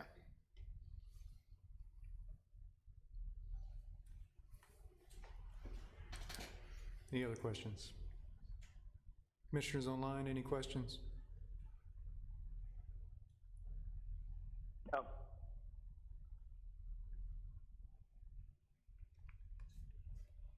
All right. I mean, I think it is maybe not unique, we may see more of these, but it's interesting that it's one development that they're putting in mixed use. They're just separating. Yeah, I mean, I think it fits with I was asking the question because I think it fits within the goal of the 2037 plan that you want to have the commercial and residential together. But I think, like you say, sometimes it doesn't make sense to always have the commercial and always have residential above it, because not everybody wants to live above something. So, I mean, I was just asking, I don't have a problem with it. I mean, is it mixed use? I mean, it's really not. It's Well, the two district- buildings of commercial and two buildings of, if two different people owned these, if he didn't own this whole thing and this person came and just wanted to do this and this person came, that would not be we wouldn't consider that. I don't know. But it's mixed use on the property and within the development, right? It's not an entire residential area. Yeah, I considered it as one lot. Yeah. That was having both, but if we go down this path, we better be ready. Well, I haven't heard a why except for monetary reasons for the developer, which I certainly understand his why, but we don't normally vote on. Yeah. That's not what our criteria is. It is what the staff has said, as part of the special exception, you do have to find that it doesn't affect the public interest. And I think they mean in this case. I think to your point, Kirk, I don't think they want you to decide that this is always a good idea. Yeah. You need to decide that it's in the public interest based on that description of it's a gateway, residential, whatever. If you find that, then I don't think you're setting the precedent. You have to do this every time. Yeah. Well, You need to make that finding or not grant it. If the reason is he's got this potential tenant that wants 1 and 2 floors, then why not come and say, in this one building, could I put first and second floor commercial, and the rest of it, I'll do it the way, it's set up in TNB. Yeah, that's a good idea. I guess the way I look at it is, especially in this area, most of the time what we see is the special exception for ground floor residential to get away from commercial entirely. And so it's nice to see at least, 2 of the buildings will be dedicated commercial in this case. Or get rid of the residential on top to have it just commercial. Right. For the record, this is a suburban center district. This is not a TNB. Oh, So I'm this so is- sorry, we were This is saying a the wrong purely thing. Yeah. commercial district. Okay. Yeah, Sorry. good point. Thank you for bringing me back. Any other questions or comments? Anyone from the audience wish to speak? Joey, you've been patient. I appreciate that. Anything else you want to say? No. Okay. Hearing no further comment, is there a motion on case number 2901 for the special exception for ground floor residential?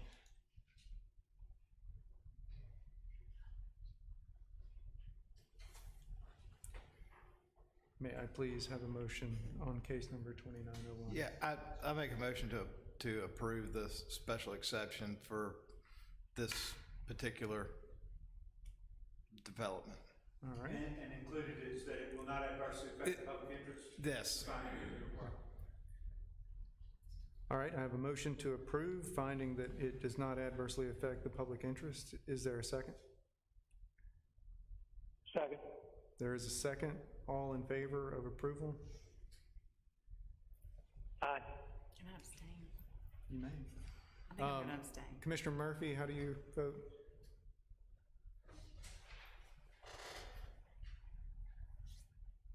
Commissioner Murphy, you still there? All right.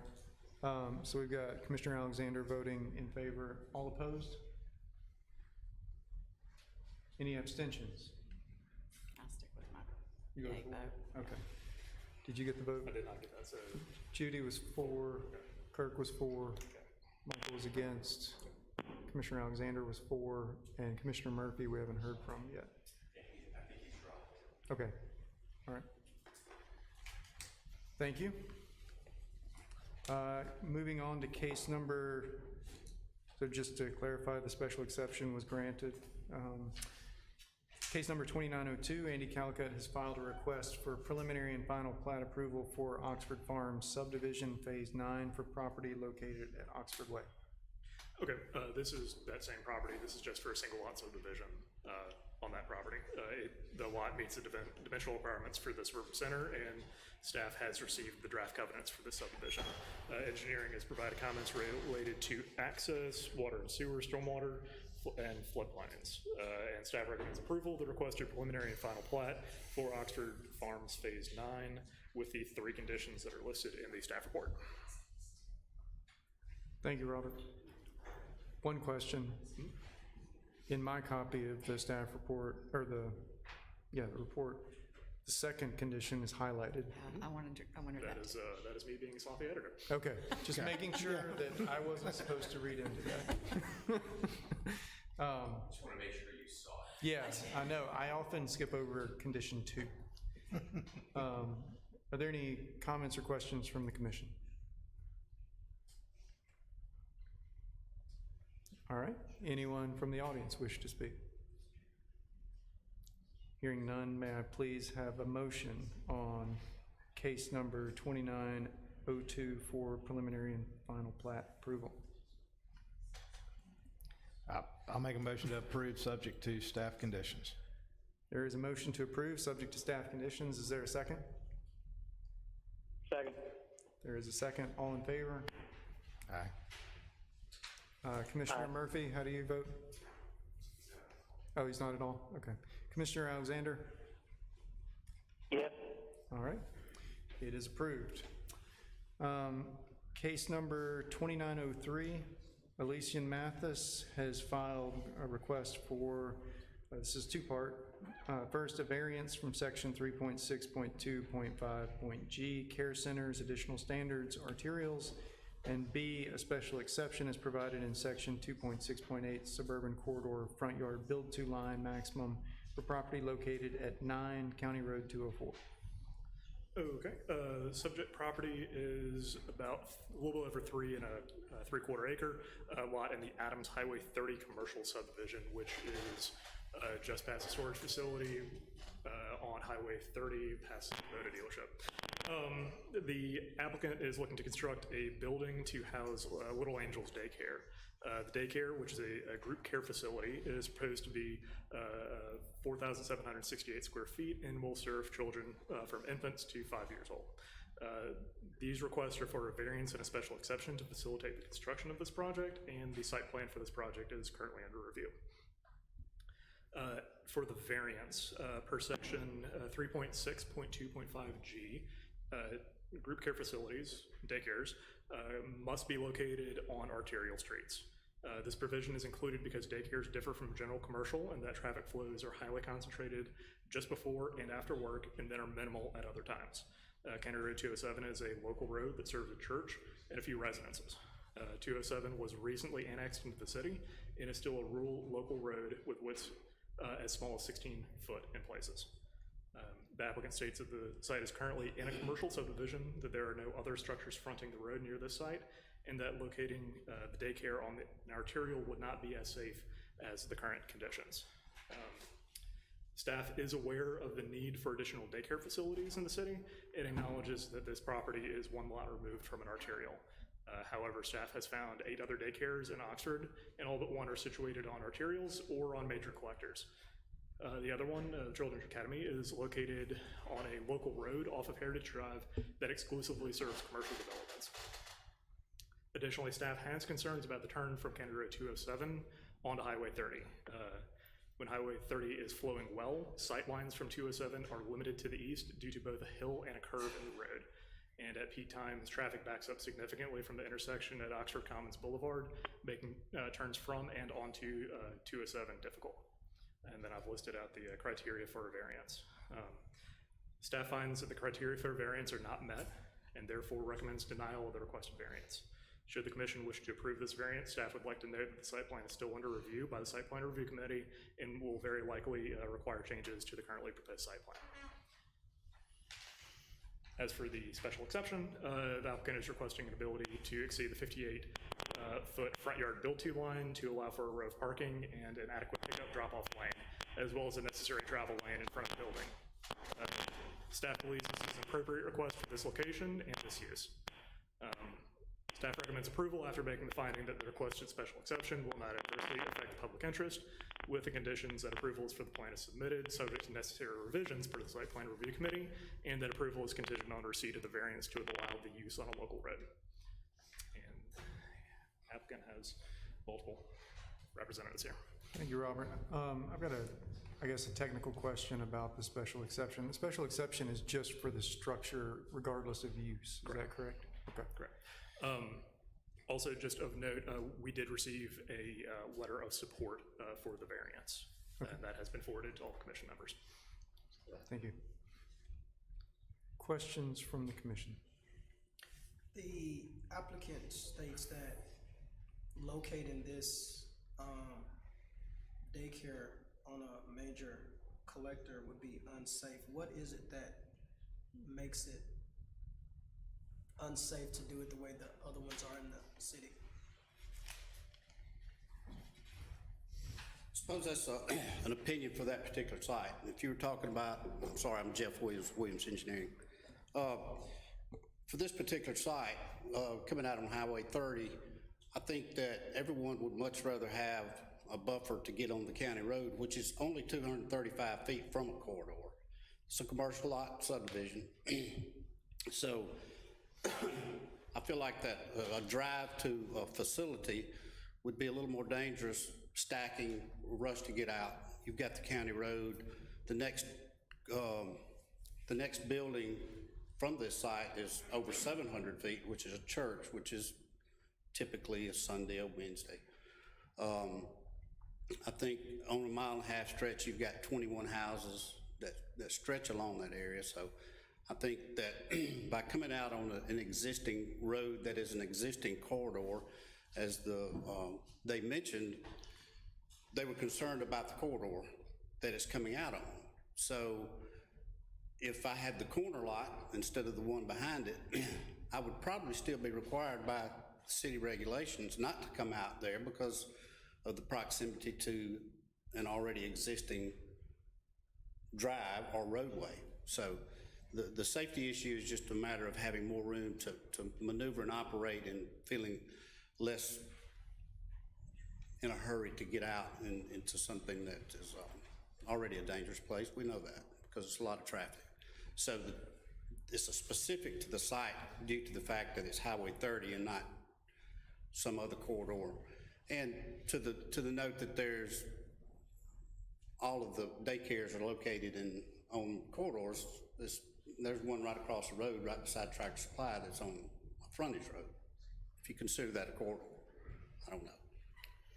That's what I was gonna ask. I don't know what the definition of an arterial or a corridor are. Well, I mean, okay, but you've got First Baptist Church that's on Van Buren. Is that an arterial or corridor? I mean, that's or Van Buren and then Tyler.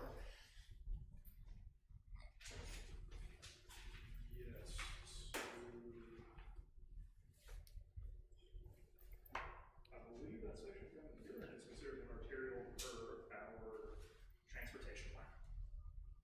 but Okay, not a so, corridor. and I guess that's what I'm asking. So this is just a technicality.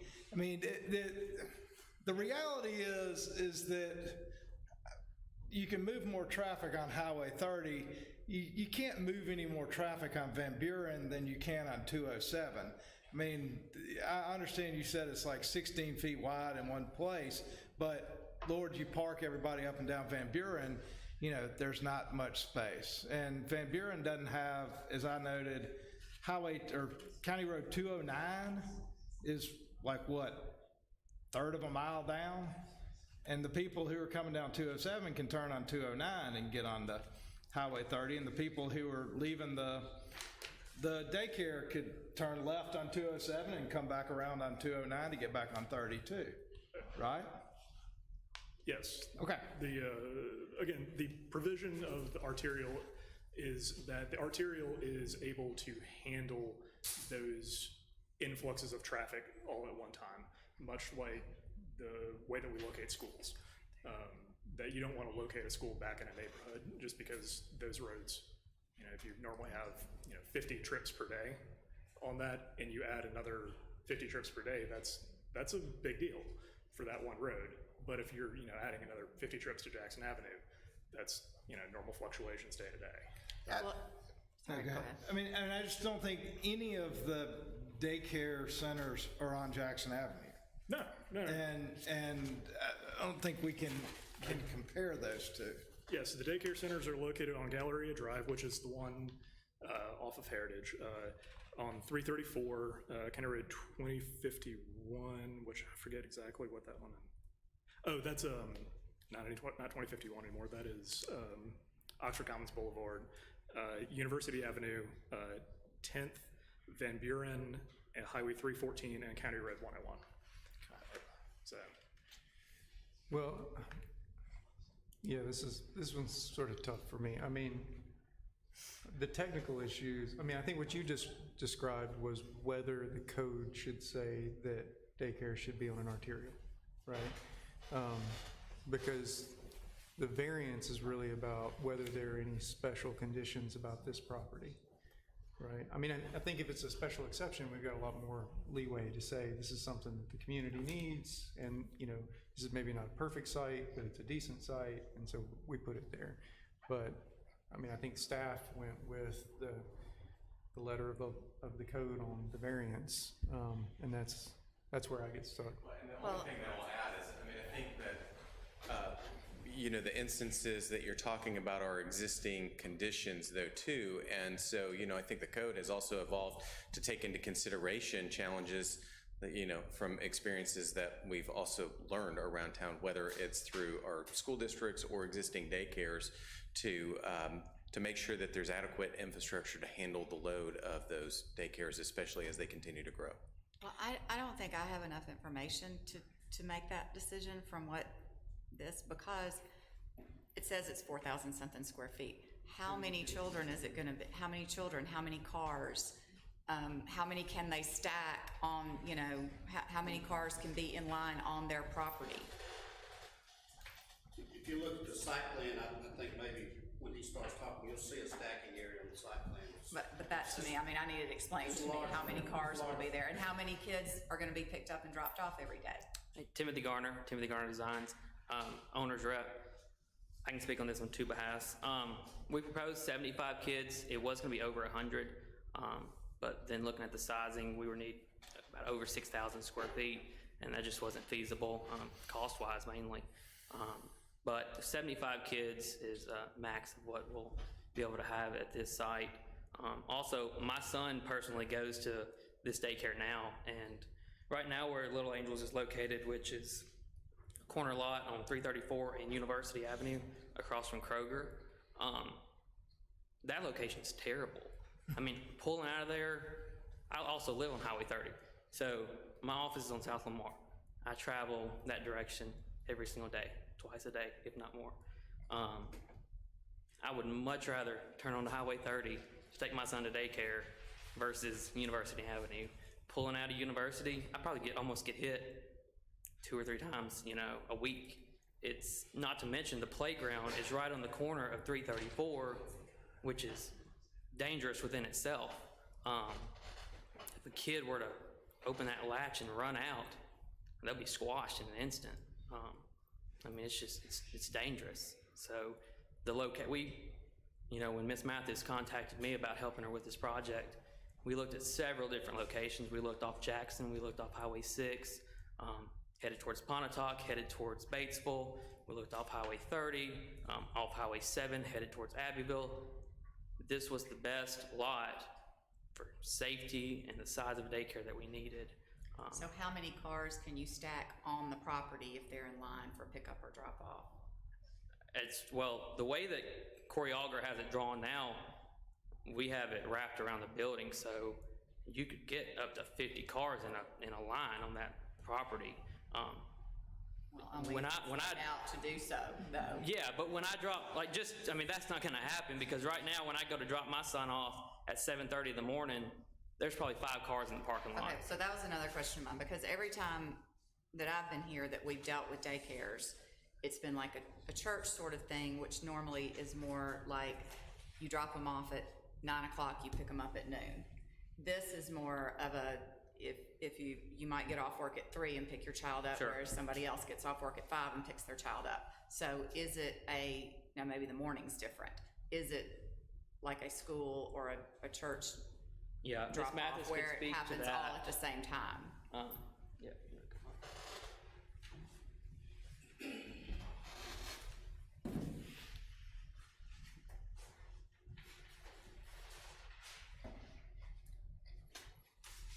Yes, ma'am, if you just state your name for the record. Alicia Mathis. And the question, tell me. Well, how does you can only speak to yours, I guess, but how does with 50 kids, are they all being dropped off within 30 minutes of each other in the morning, No. or is it all spread out? It's spread out. They have until 10 o'clock to get their children to the daycare. So it's not like everybody's there at 6:30 or 7:30. They have plenty of time to get their children there. And it's not like congested or anything. How many children are there now in yours? 75. And so the daycare, it's not a fixed program. They can drop off whenever they want before 10, and they can pick up whenever after a particular time, or? Yes, they have to be picked up by 6 o'clock. Okay. I mean, it's just, as somebody who's, dropping off at daycare, these days, it's generally 5 or 6 cars, there. And I just think there's definitely a drastic need for this service, in our community. I don't think that the location of this is very far off, a main thoroughfare, that the operations, there's one house, if you look at the tax map, within the first third of a mile to the next street. And, we're not going to be interfering with, allowing the variance is not going to interfere with people's traffic, in my opinion. I tend to agree, and when I drove out there also, I was worried about the stacking, if they were stacking on the road for residents that live down there. But as far as like when you're talking about adding 50 trips a day, you're just adding them right there and back to 7. You're not adding them all the way down, cars zipping down this dead-end road. And another thing, like 80% of my clients are from Highway 30. They are in from Etta or Woodson Ridge Farm or the little subdivision off of Campground Road and stuff like that. So people are not just on Highway 30, they're getting on Highway 6 or using the little roundabout by Oxford High School going around. So it's not like it's just a lot of traffic being brought, because a lot of them already live there. Approximately 22 cars. Could stack the way they have it drawn right now.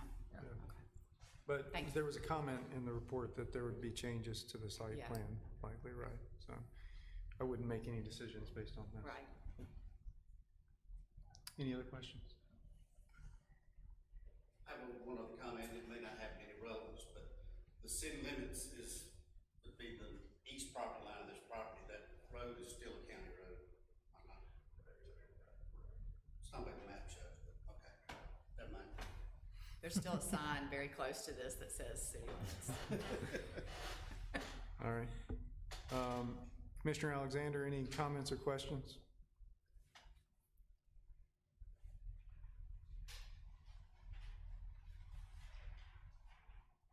All right.